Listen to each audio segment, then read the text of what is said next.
Believe it or not, you can actually get drunk on Darwinism. You can be so intoxicated by a paradigm that you do not see any other way of looking at the world except through that lens.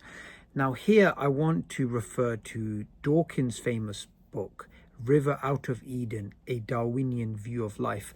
I just want to go over some things that he says in the beginning of the book and just react to it. So I'm going to play the audio and give you my thoughts. Preface.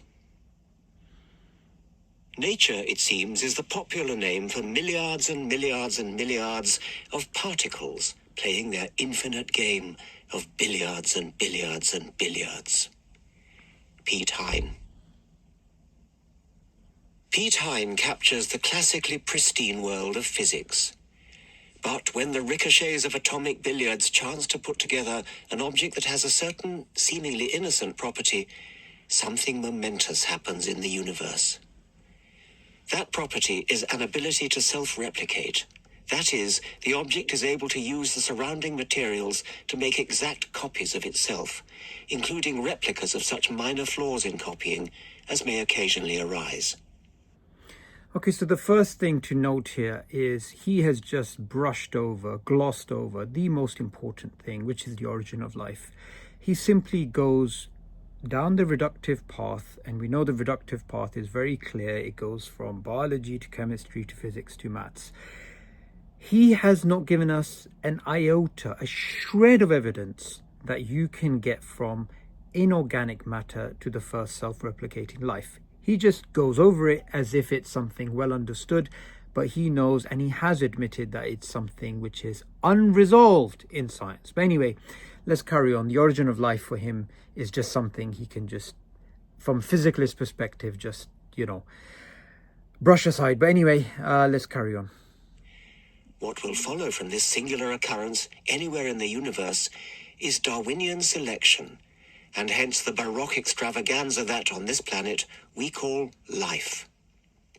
Okay, so that is being drunk on Darwinism. So what follows on from the origin of life being solved, and we have the first self-replicating molecule, we now have Darwinism, we now have Darwinian selection, and that explains life. So that's the paradigm that he begins off with, and that's the paradigm that he looks at all of the things that we have in terms of the biosphere.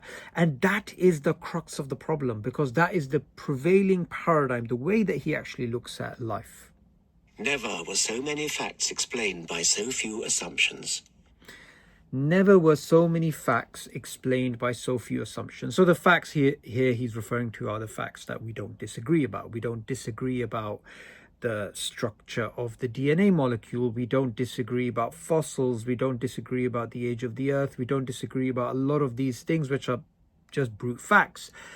And the assumptions here that he's referring to are the Darwinian assumptions. And obviously there are assumptions. I'm often told, no, there's not assumptions. It's proven. It's a fact. You're just playing around. You're playing around with semantics here. No, you have it from the horse's mouth. He understands that actually there are assumptions involved. What are these assumptions?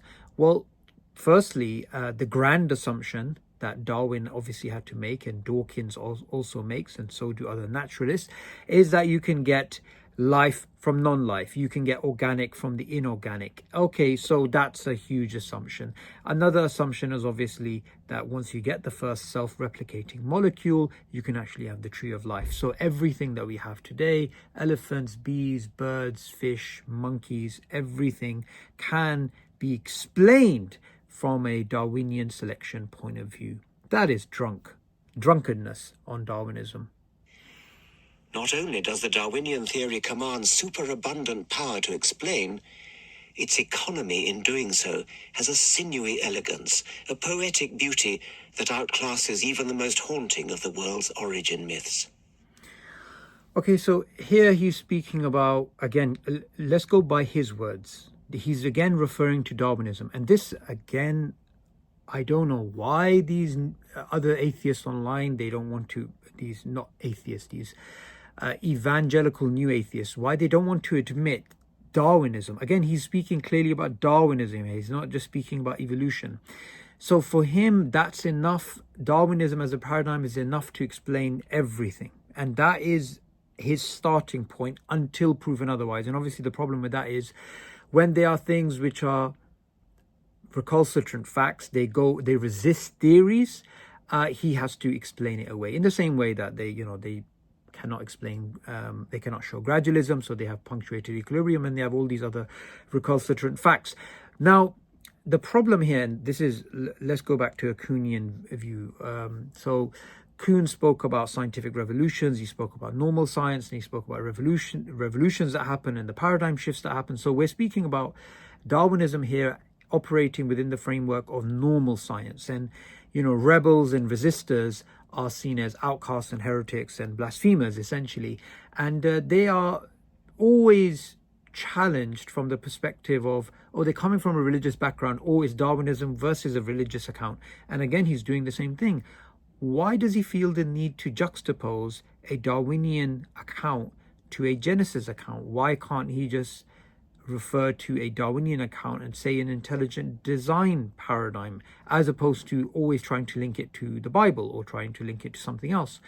That would be a fairer way of looking at the world and looking at, the two possibilities here, rather than making a straw man and just, making it easy for him to win the argument purely by presenting the supposed scientific perspective and the theological or the religious perspective, which he doesn't even consider a proper study. One of my purposes in writing this book has been to accord due recognition to the inspirational quality of our modern understanding of Darwinian life. Okay, so again, he's referring to the modern understanding of Darwinian life. Okay, so let's just be very clear here. What do we mean by modern Darwinism? And Dawkins, in his book, as you can see by the title, River Out of Eden, A Darwinian View of Life, when he is speaking about Darwinism, Darwinian evolution, Darwinian selection, he is speaking about modern Darwinism, which is the gene-centric view, which is the modern synthesis view. This isn't classic Darwinism. This isn't the Darwinism before Alfred Russel Wallace and before Weizmann and all these people came. So again, often when I'm speaking about Darwinism and I make it clear, I'm referring to Darwinism in the same capacity that Richard Dawkins does, because that is the way that Darwinists and biologists are speaking about the modern theory. So that's what I'm referring to, and they keep trying to say I'm referring to classic Darwinism, which I'm not, because as soon as I'm speaking about gene-centric Darwinian perspective, you should know that that's not classic Darwinism, that is modern Darwinism. There is more poetry in mitochondrial Eve than in her mythological namesake. The feature of life that, in David Hume's words, most ravishes into admiration all men who have ever contemplated it, is the complex detail with which its mechanisms, the mechanisms that Charles Darwin called organs of extreme perfection and complication, fulfill an apparent purpose. The other feature of earthly life that impresses us is its luxuriant diversity. As measured by estimates of species numbers, there are some tens of millions of different ways of making a living. Okay, so Lala Ward, his wife, she's reading out the rest of the introduction. Now, what's so important here is Darwin admitted, and as you can see, Dawkins acknowledges that purpose is a key feature of life. Now, purpose is, from a Darwinian perspective, it's not real. It's an illusion.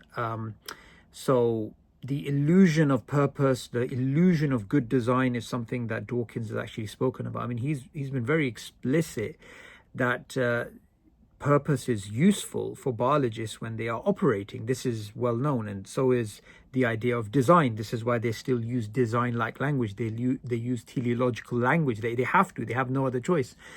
Now, there is no real purpose, and this goes back to, the old discussion at the beginning of these two camps, the holism camp of Spinoza and Descartes' reductive account.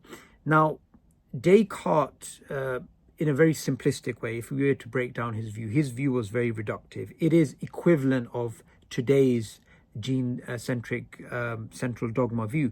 So his view was basically that if you could break down and know at the genetic level, obviously he didn't know about genes, but at the sperm level, you could basically predict the future behavior and form of the organism. He was very explicit about this, and you actually get this clear in his writings. Now, Spinoza obviously disagreed with him, and Spinoza and him, they have this back and forth, and that back and forth is then, you can see that being pushed into two different directions in terms of biologists adopting the reductive view, Descartes' reductive view writ large, but then the Spinozan view is still there in the background, and eventually that starts making a comeback in especially the 21st century. So what we find is that essentially there's two camps now. The camp is, well, purpose is an illusion or purpose is actually real. And this boils down to whether Darwinism is correct, because if Darwinism is correct, then purpose is an illusion. If Darwinism is not correct, then purpose may not be an illusion. So here, I actually want to recommend a fantastic book. This is Professor Scott Turner, Purpose and Desire: What Makes Something Alive and Why Modern Darwinism Has Failed to Explain It. So another thing just to point out, Scott Turner is obviously from the third way of evolution. He's again using the word Darwinism, and so is Richard Dawkins. So they both know what they mean, because a lot of people get hung up on this word. But we need to stop getting drunk on Darwinism. We need to sober up to the evidences which are in front of us, and we need to realize ultimately it is the evidence which needs to dictate what we actually believe about the biosphere.